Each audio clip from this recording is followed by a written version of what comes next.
నమస్తే, నా పేరు హారిక. కొడాలి నాని ఈ మధ్య మొన్ననే ఆల్రెడీ రేవంత్ రెడ్డిని ఎందుకు కలవాలి అన్న వ్యక్తి ఈరోజు రేవంత్ రెడ్డి అపాయింట్మెంట్ కోసం ప్రయత్నించినట్టు, అలాగే రేవంత్ రెడ్డి దాన్ని రిజెక్ట్ చేసినట్టు మనకు తెలుస్తుంది. దాని గురించి మనతో పాటు విశ్లేషించడానికి దాము బాలాజీ గారు ఉన్నారు. ఆయన అడిగి తెలుసుకుందాం. నమస్తే సార్. నమస్తే సార్, చెప్పండి, ఇప్పుడు కొడాలి నాని రేవంత్ రెడ్డి అపాయింట్మెంట్ అడగాల్సిన అవసరం ఏమొచ్చింది అంతగా? అది ఏమొచ్చిందని తెలియదు కానీ ఒక వార్త వైరల్ అవుతుంది. రేవంత్ రెడ్డి కొడాలి నానికి షాక్ ఇచ్చాడు. కొడాలి నాని అపాయింట్మెంట్ అడిగితే కూడా రేవంత్ రెడ్డి ఇవ్వను పొమ్మన్నాడు. సో బాగా జరిగింది కొడాలి నానికి అని ఒక వర్గం మీడియా విపరీతంగా హైలైట్ చేస్తుంది న్యూస్ని. అదొకటి. రెండవది, కొడాలి నాని మన జగన్ నన్ను కలవలేదు, హైదరాబాద్ వచ్చినా నన్ను కలవలేదు, నేను ముఖ్యమంత్రిగా ఉంటే నాకు కనీసం ఫోన్ చేసి అభినందించలేదు, మామూలుగా అది కర్టసీ, ఎవరైనా అభినందిస్తారో అది కూడా చేయలేదు జగన్ అని ఆయనే స్వయంగా ఇంటర్వ్యూలో చెప్పాడు. సో దీని మీద కూడా కొడాలి నాని అడిగారు. ఈ రెండు విషయాలు అడిగినప్పుడు కొడాలి నాని ఏం చెప్పాడంటే, నేను మా ముఖ్యమంత్రిని కలవడానికి నాకు ఇక్కడ టైం లేదు, నాకు రేవంత్ రెడ్డి పక్క రాష్ట్ర ముఖ్యమంత్రితో నాకేం పని, సో నేను అసలు ప్రయత్నించలేదు ఆయన్ని కలవడానికి అనేది కొడాలి నాని చెప్పాడు. రెండవది, రేవంత్ రెడ్డి నన్ను కలవలేదు, నాకు ఫోన్ చేయలేదు అన్నప్పుడు ఈయనకు కూడా తుంటి ఎముక ఇరిగితే కలుస్తాడు మా ముఖ్యమంత్రి.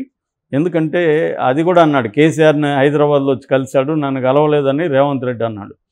సో దానికి ఈయన సమాధానం ఏంటంటే, రేవంత్ రెడ్డికి కూడా తుంటి ఎముక ఇరిగితే మా ముఖ్యమంత్రి వచ్చి పరామర్శిస్తాడు, ఎందుకు కలవాలి, ఆయన ఏమన్నా జగన్ ఏమన్నా కాంగ్రెస్ ముఖ్యమంత్రి కాదు కదా, ఈయన ఉన్న సుప్రీం కమాండరా ఈయన ఇల్లు కలవడానికి? అభినందించాలంటే ట్విట్టర్లో అభినందించాడు, అది కాకుండా డైరెక్ట్గా వెళ్ళి అభినందించాలా ఆయన్ని? ఈయన జగన్ ముఖ్యమంత్రి అయినప్పుడు రేవంత్ రెడ్డి ఏమన్నా వచ్చి అభినందించాడా, ఫోన్ చేశాడా? సోనియా ఏమన్నా ఫోన్ చేసి అభినందించిందా? ఏ కాంగ్రెస్ సీఎంలు ఏమన్నా అభినందించారా ఫోన్ చేసి జగన్ని? లేదు కదా. సో అట్లాగే ఇప్పుడు ఎందుకు జగన్ చేయాలి అంటే, జగన్ మీద దుష్ప్రచారం చేయడానికి ఏబిఎన్ ఆంధ్రజ్యోతి ఈ సందర్భాన్ని ఉపయోగించుకొని ప్రశ్నలన్నీ కూడా ఆరోపణలో అడిగి చెప్పించుకోవడం. ఈయన కూడా రేవంత్ రెడ్డి కూడా చంద్రబాబుకు అనుకూలంగా జగన్కి వ్యతిరేకంగా ఉండాలి కాబట్టి ఈయన అదేదో నేరంలాగా, జగన్ ఒక నేరం చేసినట్టు, తనను అభినందించకుండా చాలా ఘోరంగా ఉన్నాడు జగన్ అన్నట్టుగా చేసినట్టు, మరి జగన్ ఎవరెవరు అభినందించారో అప్పుడు చూడలేదా అని ఆయన గట్టిగానే మాట్లాడారు.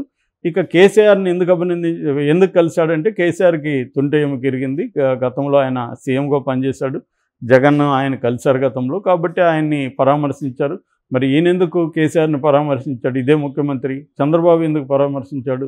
జగన్ పరామర్శిస్తే అదేదో తప్పులాగా, మిగతా వాళ్ళు పరామర్శిస్తే అదేదో చాలా మంచి పనిలాగా ప్రొజెక్ట్ చేస్తున్నారు అనే విషయాన్ని కొడాలి నాని మాట్లాడారు. యాక్చువల్గా అది నిజంగా కూడా రేవంత్ రెడ్డి అలా చెప్పడం అందరికి కూడా ఆశ్చర్యమైంది. ఎందుకంటే జగన్ ట్విట్టర్లో అభినందించాడు, మన రెండు రాష్ట్రాలు పరస్పరం సహకారం ఉండాలని కూడా వాంఛిస్తున్నానని కూడా చెప్పాడు.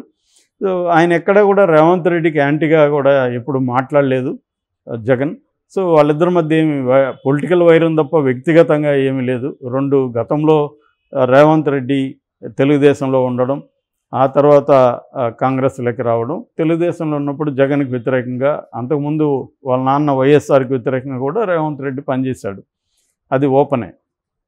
సో కాంగ్రెస్లోకి వచ్చినాక రేవంత్ రెడ్డి ప్రయారిటీస్ అంతా కూడా కాంగ్రెస్ పార్టీ చుట్టూ తిరిగాయి. అంత తప్ప నిజానికి ఈ అభినందనలు అనేది కర్టసీగా చేస్తే తప్పు లేదు, కానీ ఇప్పుడు మనల్ని ఎవరెవరు అభినందించారనేది వాళ్ళు కూడా లెక్కేసుకుంటారు కదా, దాన్ని బట్టి రెసిప్రాసిటీ అనేది ఉంటుంది. అప్పటికి కూడా అతను కర్టసీ ఫాలో అయ్యి ట్విట్టర్లో అభినందనలు తెలిపాడు. అంతేగాని నీకు ఎందుకు ఫోన్ చేయాలి అనేది సర్వత్రా వినిపిస్తూ ఉంది.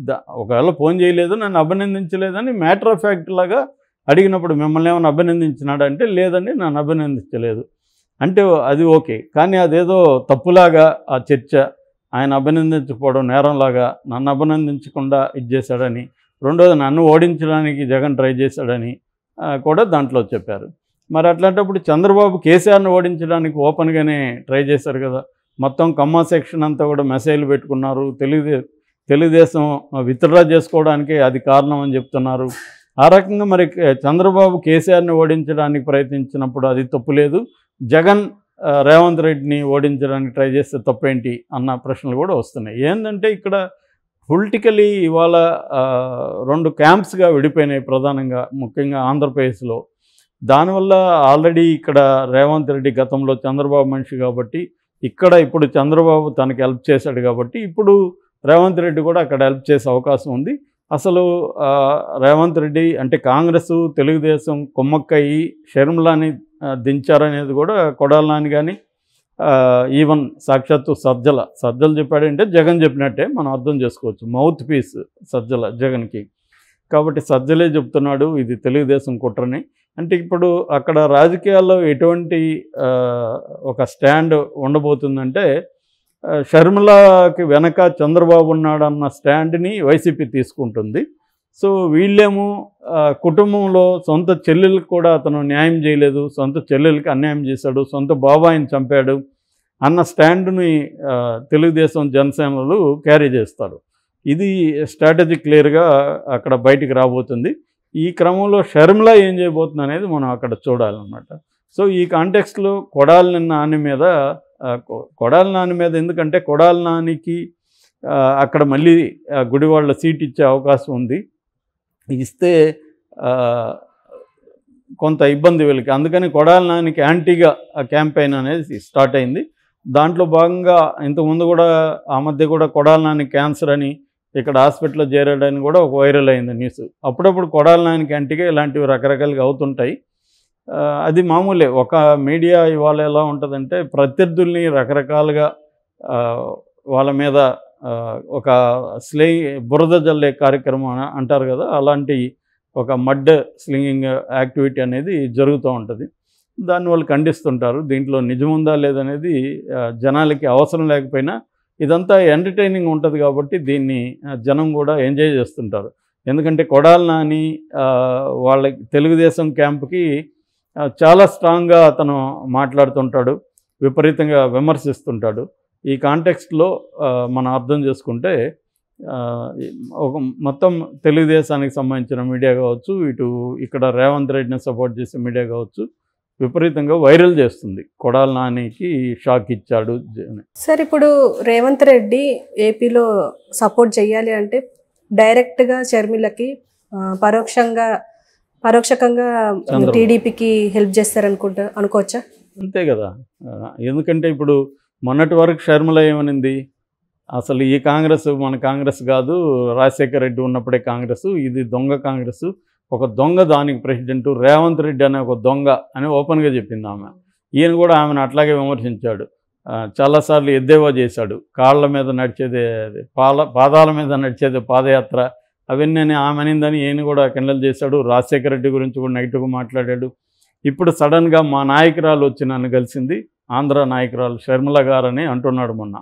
సో ఇవన్నీ ఏంటంటే గతంలో అయితే నడిచేది, కానీ ఇవాళ సోషల్ మీడియాకు వచ్చినాక గతంలో ఏమేమి మాట్లాడాడో వీడియోలు అంతా పెడుతున్నారు. సో ఈ క్రమంలో క్లియర్గా రేవంత్ రెడ్డి ఏంటంటే అక్కడ కాంగ్రెస్ని మళ్ళీ పునరుద్ధరించడానికి నాకు అవసరమైతే వెళ్తానన్నాడు. దానికి కొడాలి నాని కూడా అన్నాడు, ఆయన్ని రిజైన్ చేసి ఇక్కడ పీసీసీ కూడా అవ్వమనండి, మాకేం అభ్యంతరం లేదు అని చెప్తున్నాడు. సో ఇక్కడ నేను షర్మిలాని సపోర్ట్ చేయాల్సిన అవసరం ఉందని ఈయన అంటున్నాడు. సో ఏదేమైనా మీరు చెప్పినట్టు అక్కడ ఖచ్చితంగా చంద్రబాబుకి హెల్ప్ చేసే అవకాశం అయితే ఉంది రేవంత్ రెడ్డి. ఎందుకంటే చంద్రబాబు ఇక్కడ ఆయనకి హెల్ప్ చేశాడు. కొన్ని డిస్ట్రిక్ట్స్లో ఈ సీమాంధ్ర ఓటర్లు, ముఖ్యంగా తెలుగుదేశానికి సపోర్ట్ చేసే ఓటర్లు రేవంత్ రెడ్డికి హెల్ప్ అయినట్టుగా మనం అర్థం చేసుకోవచ్చు. కాకపోతే ఏంటంటే వాళ్ళు ఎలా ఈయనకి ఓడించారనేది ఈయన చెప్పలేదు. చాలామంది ప్రశ్న, జగన్ ఎలా ఈయన ఓడించాడు, జగన్ ఇక్కడ ఏమన్నా పిలిపించాడా, జగన్ సపోర్టర్స్ ఇక్కడ ఏమన్నా బీఆర్ఎస్ ఓట్లు వేశారా, లేకపోతే జగన్ ఏ రకంగా ఆయన ఓడించడానికి ప్రయత్నించాడు అనేది ఆయన కూడా చెప్పలేదు. ఎవరు కూడా చెప్పడానికి దగ్గర ఏం మెటీరియల్ అయితే లేదు. ఎందుకంటే ఇక్కడ తెలంగాణలో జగన్ రాజకీయాలు ఆపేసి చాలా కాలమైంది. ఒకటి ఏమి వినిపిస్తూ ఉందంటే చెవిరెడ్డి బృందం వచ్చి ఇక్కడ ఈయనకి డబ్బులు పంచారనేది అంటున్నారు. మరి కేసీఆర్కి నెట్వర్క్ లేదా, ఇక్కడ చెవిరెడ్డి వచ్చి పంచాలనా? కేసీఆర్కి కేటీఆర్కి 10 ఏళ్ళు పరిపాలించిన వాళ్ళకి డబ్బులు పంచడానికి వాళ్ళకి నెట్వర్క్ లేకుండా చెవిరెడ్డి బృందం రావాలనా అనేది డౌట్ అన్నమాట.